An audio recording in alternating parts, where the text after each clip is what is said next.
Good afternoon, Facebook. Good afternoon to mums, dads and parents. Welcome to this HeadTalk. My name is Ruth with Top Schools, and I'm delighted to have a very special guest with me today. This is our first school that's not actually in Hong Kong. So we are talking to a principal of a school is about to open in Singapore. So without further ado, let me introduce Mr. Paul Friend.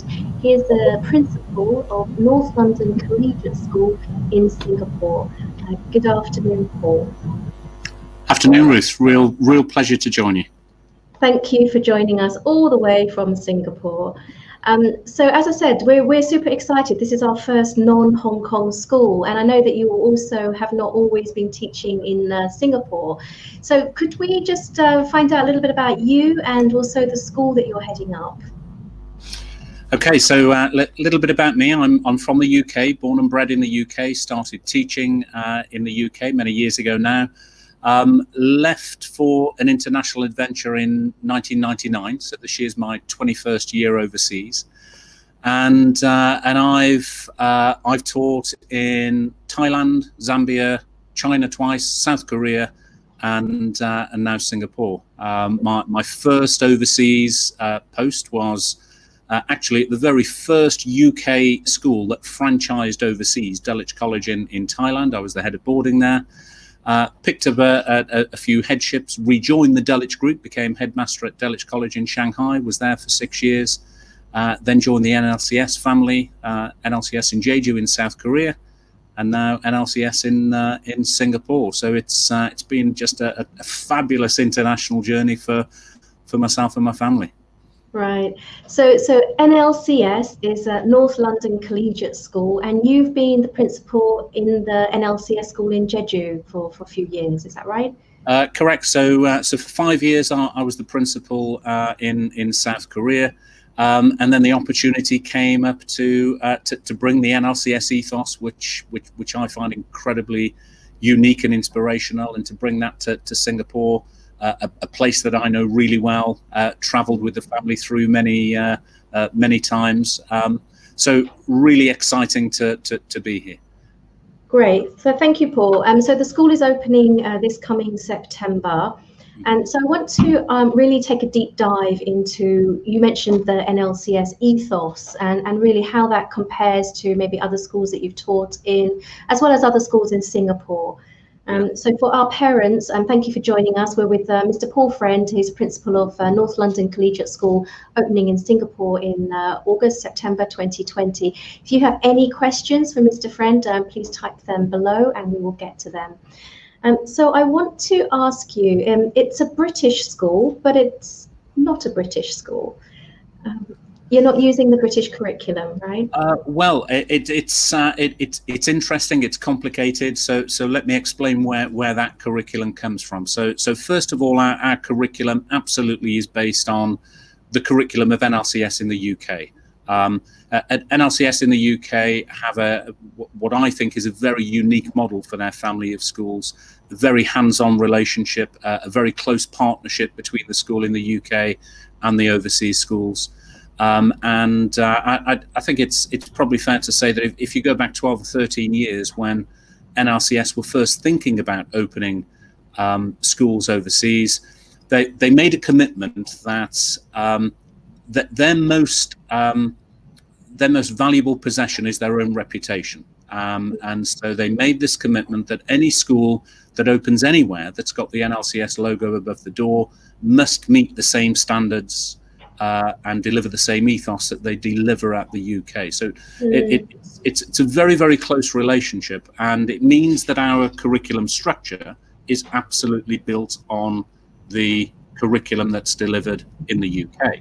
Having said that, there is a real commitment within the NLCS family that the curriculum needs to be suitable for the context in which it's operating. So of course we've made some changes to the curriculum and to some of the curriculum content, but significantly we've decided not to follow the IGCSE awards in years 11 and 10 and 11, which I guess has surprised some of the parents that we've met here.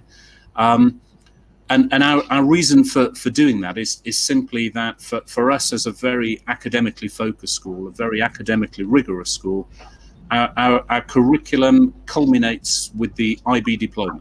And so for all of our curriculum areas, we've taken the IB diploma higher level material as our starting point and simply backward planned the curriculum all the way down. So we're really excited that we've got this very aspirational curriculum, very challenging curriculum for our students, but a real sense of we're on that one continuous path leading towards the IB diploma. And is it correct to say that the school in the UK does also offer the IB diploma as an option to A levels? They do. They offer both A levels and IB diploma, and have a real close relationship with the IB. They are one of the top performing IB schools in the world.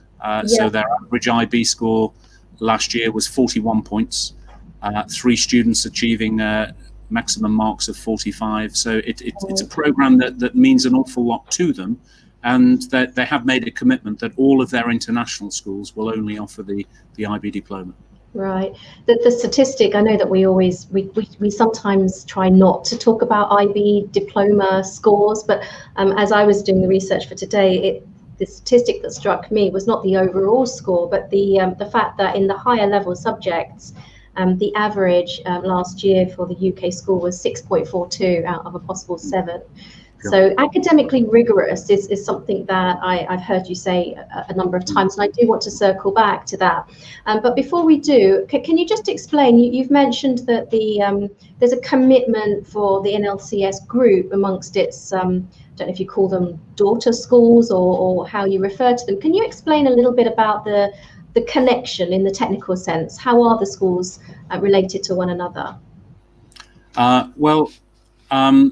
First of all, the involvement that NLCS in the UK has with all of their international schools, as I say, is a very, very close relationship. So they work with us with all of our staff recruitment. They work with us with our ongoing staff training.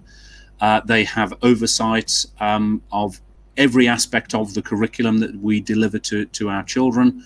That they also inspect their overseas schools twice every year, and in our first year of operation we'll be inspected 3 times.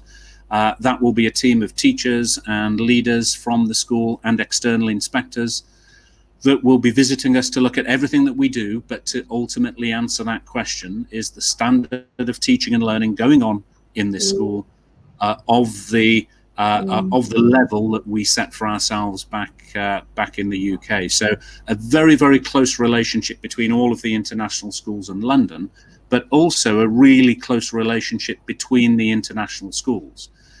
We've developed what we call our communities of practice. So, for example, the head of maths in every one of the schools, the international schools and London, will be connecting maybe once every half term, sharing best practice, sharing ideas, helping out with maybe some difficulties that each other has, and significantly looking for ways in which we can create opportunities for our students to share opportunities with each other. So we've held online debates across the schools. We're thinking about trips and activities that could take place across the schools. We have a student exchange program already set up and established between Korea and London.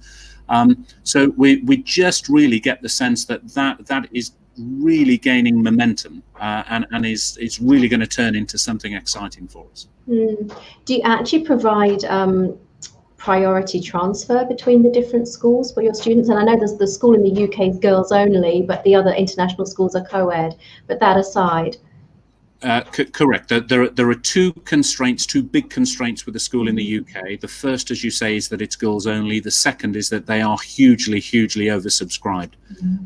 So I think the data for the last intake into year 7 They have around 50 extra places moving from year 6 into year 7, and they have over 550 applicants for those 50 places. So incredibly hard to get a place in London. But the international schools, there is an automatic right of transfer. All of our schools are academically selective. So children need to go through entrance tests. They are interviewed. We look at previous reports from their previous schools. But once selected into an NLCS school, then they, providing there's a place, they have an automatic right of transfer between the schools. I want to explore this idea of academic rigor and being academically selective, because we get a sense that in Hong Kong, that's actually something that's not really offered. Whereas in the UK, for many of the schools, that's a given. So how do you interpret that? And how did you identify the need for that in Singapore? I think if I answer your second question first, forgive me for doing that. I don't think it was a case of identifying the need and therefore setting up our school to be like this. This is who we are. NLCS have this tried and trusted ethos and philosophy and ways of educating children that we know works. We know it's successful. We know it's inspirational and aspirational for them. So it was a question of that this is what we do. And the authorities, when they announced that they wanted another international school in Singapore, an NLCS bid with, I think, 48 other schools to get that license, the authorities here found it a very, very compelling offering and thought that the market here in Singapore needed a school like ours. What that academic rigor looks like in our school, I mean, I'll tell you what it doesn't look like, and we find ourselves saying this a lot to parents. It can be so easy to think about a school that's using phrases like academic rigor, we're academically selective, and you almost develop this picture of quiet classrooms with children sat at single desks, copying work off the board while the teacher maybe sits down on the in the corner marking books from the previous lesson. We are absolutely not like that at all. Our classrooms are dynamic, they're energetic, they're often noisy, there's a lot of debate and discussion going on. And for us, academic excellence is not about academic results. It's not about exam results and university matriculation. It's about the culture in our school. It's about creating that classroom environment where the teacher is passionate about their discipline, where their remit is to inspire and excite the children in learning their subject and wanting to learn their subject.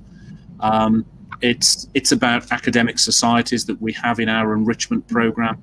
And when we get that right, academic excellence for us is the culture of the school. It's a celebration of learning, and it's this common thing between us where we just all want more knowledge. We all want to develop. We all want to find out more. And I think if you get that right, those excellent exam results and those excellent university matriculation results that you've already referred to actually fall out of that process anyway, as almost as a byproduct. We're finding here in Singapore, speaking to parents, we're really having to emphasize the fact that we're not an exam factory. We're not into rote learning. We're not into memorization. That's not what we are as an academic school. It's about that culture that just thrives on knowledge and learning and constantly wanting to know more. I think that there's a Singaporean local style school shares a lot of common qualities as the Hong Kong style of local school and also the mainland style of local school. And I think obviously the parents that are looking at the schools that we work with, including a school like NLCS, are not looking for that. But then when we look at all of the other schools, and we look at all of the IB schools, or we look at UK schools, did you feel like, certainly the parents have been telling us, that there's a little bit of a tendency now to be so untraditional or progressive in some sense that parents actually lose sight of where their children are academically? And we've seen that time and time again. So I'm interested to know then, a child going through NLCS, an academically rigorous program. What does that look like for parents? Like, what sort of information is flowing back to parents, and how are they able to, I know you don't like the word benchmark, but how do we as parents benchmark where our children are? Are they performing to the absolute best of their abilities? Yeah, like you raised such an important issue in education today, and it those schools that are progressive, and I would suggest many of them experimental in what they're doing and what they're delivering. I do have something of a frustration with our profession, and I think we're far too keen to jump on bandwagons and to listen to new ideas and think, right, let's put that in the classroom straight away. And so you see an awful lot of fads in education. You see, a flavour of the month that maybe lasts for 1 or 2 years, and then it fades away and it's replaced by something else. I think in NLCS we're so confident and certain that what we do is effective, that we are sure enough that we can resist all of those fads that come along. And that's certainly not to say that we're not innovative. We are innovative. We are disruptive in many senses. In fact, the NLCS story is based on an educator who was disruptive and wanted to change things. But what that looks like for parents, I mean, first of all, we have a real strong belief in the need to communicate with parents and communicate in detail. So we already have very detailed curriculum guides for our parents. If you're a parent at our school, you pick up the grade level curriculum guide, and you know exactly what your child is going to be taught in every term, in every subject, in detail. So we're very, very open in sharing what we're teaching to our children. I have this particular mantra that I tell our teachers: we never want our parents to have surprises.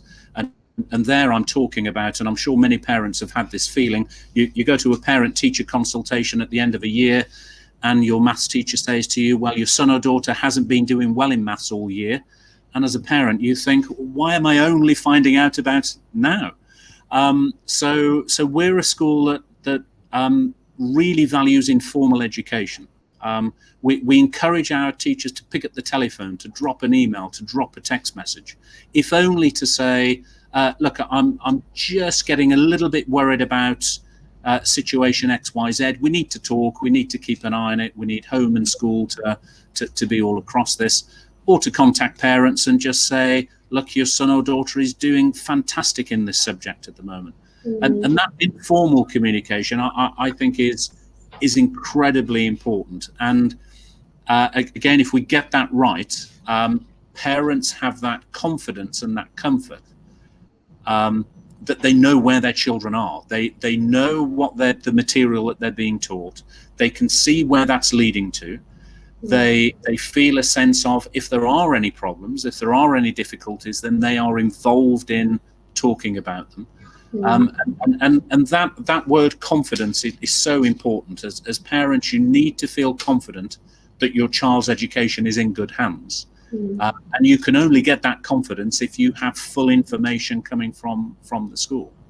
Absolutely, and I've said it time and time again. I find it bemusing sometimes that parents who are paying, serious high private school fees don't feel that they can actually pick up the phone and call their child's teacher if there's an issue.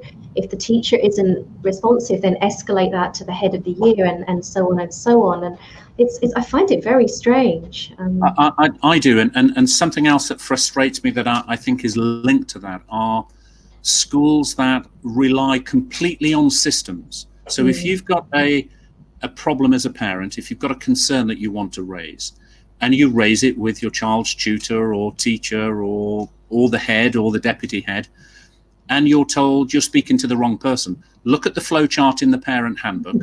You can only talk to us if you speak to this person first and this person next. And again, I mean, we throw that out the window. We have a genuine open door policy. I've told all of our staff and all of our parents, I will never, ever turn a parent away.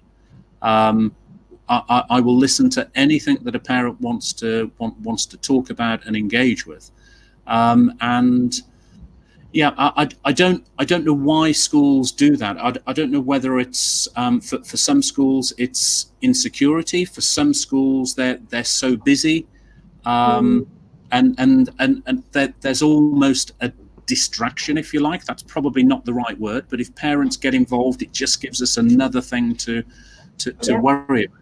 I mean, I found myself talking to a group of parents last week, and I made the comment that, you know, I've been ahead for a long time.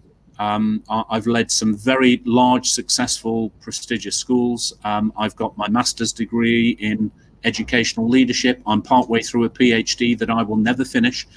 I'm an avid reader of education and leadership research and textbooks, and I've seen the gurus speaking on stage, but nothing has influenced my own educational philosophy more than becoming a parent.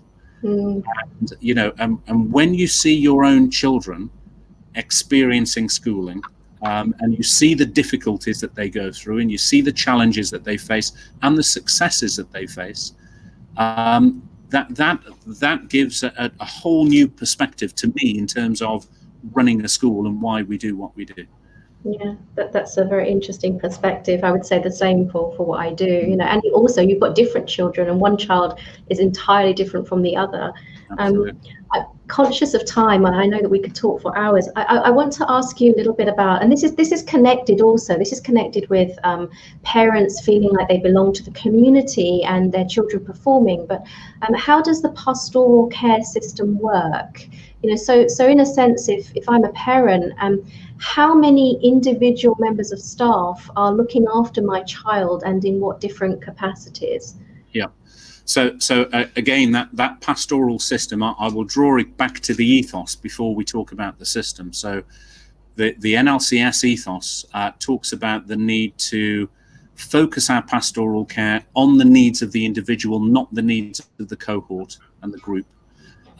We need to know the child intimately in order to spot when they're going through those difficult times and they're maybe in a little bit of a trough and they need support. And we believe that you do that by requiring every single teacher in the school to be responsible for pastoral care. And it's a frustration that I found that you walk into some schools and maybe some teachers wear a badge that says head of house, head of year, and they will tell you, I do the pastoral care. And you'll find someone else that says, well, I'm a physics teacher and I don't do anything apart from teach physics. Well, those teachers don't belong in an NLCS school. We formally require and we appraise our teachers based on their contribution towards the academic life of the school and the pastoral life of the school. And so it's not just the tutor and the head of house that's looking out for the child. It is the geography teacher and the chemistry teacher. It's every adult that they come into contact with.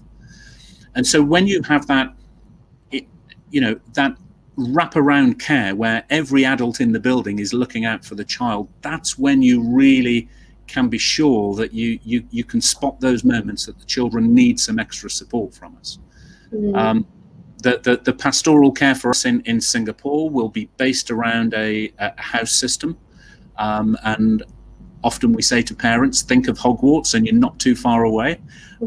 So we've got our houses and we create that family atmosphere within the larger school, and tutor groups within those houses. But it doesn't mean that the care of the children is limited to that system. It's a responsibility that we all have. So sorry, there's a house system, and is there there's not a tutor system as such? Yes. So we again a really interesting approach. So every child will be in a tutor group, and our tutor groups at NLCS Singapore are vertical tutor groups. So if you walk into a tutor group, you'll find 2 year 7s, 2 year 8s, 2 year 9s, all the way up to 6th form, and that again speaks to that family spirit that we want to create. And for us, the relationship that we call the older sibling relationship is really important. and those tutor groups will form part of a house. So the tutor groups are a subset of the house system. I see. We are running quickly out of time. I just want to touch on, we've covered academics, and we've covered community, ethos, spirit, and all of that. And I want to ask you a little bit about facilities and the sports. I mean, I guess it's almost a given. Is it 35,000 square feet or something? It's an amazing site. Yeah, it's a wonderful site, and we're so lucky to have a site that is so central. And you know, because I've been on the circuit for a long time, I know most of the heads here in Singapore personally, and they've all said to me, "How on earth did you manage to get that site in such a great location?" So we're lucky to be where we are. But we've got we've got a large school that's built for 1,600 students. We've got a 50-meter swimming pool. We've got basketball courts, tennis courts. We've got a double gym indoors with climbing wall. We've got a dance studio. The list probably goes on, and I'm forgetting some things now. But outside of sports, we've got a music performance space. We've got a black box drama studio. We've got a design and engineering workshop. Specialist computer science labs. The hardware is all there. Absolutely. Nothing that you could want for. I had a question actually that was submitted earlier. Just very briefly want to touch on it. I know it's not a bilingual school, but we're asking about the Mandarin program. Can you give us a very, very brief summary of the Chinese program? Yep. So very briefly, Mandarin is our main second language. Mandarin is a compulsory subject from pre-kindergarten all the way up to grade 8. In pre-kindergarten, our youngest 3-year-olds, they will have Mandarin lessons every day, so we teach it discreetly. In addition, in the early years, our teacher assistants are Mandarin speakers and qualified Mandarin teachers. So they make sure that the parents that tell us that Mandarin development is important for them, they make sure that it's also integrated into their day-to-day activities in the classroom. When we get up to senior school, when we get to grade 6, Mandarin again is compulsory, but we also introduce a second language. So the children need to choose an additional language. And then when we get into grade 9, all of our languages become optional. So that's where students could opt to do Mandarin or not to do Mandarin along with the other language. But they wouldn't be able to drop a language. They need a second language for the IB diploma. Correct. That they can't drop a language. They have to do one language. Oh, they can drop the third language. They can choose which one to continue with. I see. This has been super informative, says Denise. Thank you, Denise. And you covered everything in academics, pastoral care. The building looks amazing. I assume that applications are open now. We will put a link below. So if any Hong Kong families are looking to relocate to Singapore, or if any families in Singapore are interested in contacting you, then hopefully, when will the school be actually available to be visited? When will the building be finished? Well, look, before COVID-19 took over our lives, this is the time. This is actually the week that we had penciled in to open the site and to start showing parents around. So at the moment, that's just got to be pushed back until we're given approval from the authorities to open. But we remain absolutely confident that we'll be in a position to open on August the 24th. Okay, August 24th. And we'll put a link below for parents that are interested in finding out more. I just want to ask you for one last piece of advice for parents. So Paul said you read a lot. You're very well read on all aspects of education. If there's one book that you would like to recommend to parents that's a non-academic, accessible text, what would that one book be? Non-academic, accessible, but still to do with education. Yeah. Okay, I'm probably going to surprise myself to recommend this, but there is a book called Dual Coding. There's a whole theory called dual coding, but if you look out for that text, and you know there's so much known in cognitive science at the moment about how the brain works and how we learn, and so little of it is actually translated into classrooms and into teaching. and dual coding is it's such a powerful concept that is proven scientifically to work, and actually is absent in almost every classroom that you walk into. So I've got this big mission to not only expose our teachers to dual coding, but talk to our students and our parents about it. So look out for dual coding, and in fact, don't order the book because delivery times are delayed at the moment. There's some great websites that will explain what dual coding is about. All right, thank you, Paul. We'll get the links from you. So absent in most classrooms, but present in the NLCS classrooms. Yeah, absolutely. Thank you for your time, Paul. It's been super interesting, and I'd love to come and visit when we're next over in Singapore. So all the best with the finishing off the build and with your opening. Thank you for your time. All right, thanks very much. Thanks, Paul. Goodbye. Thanks.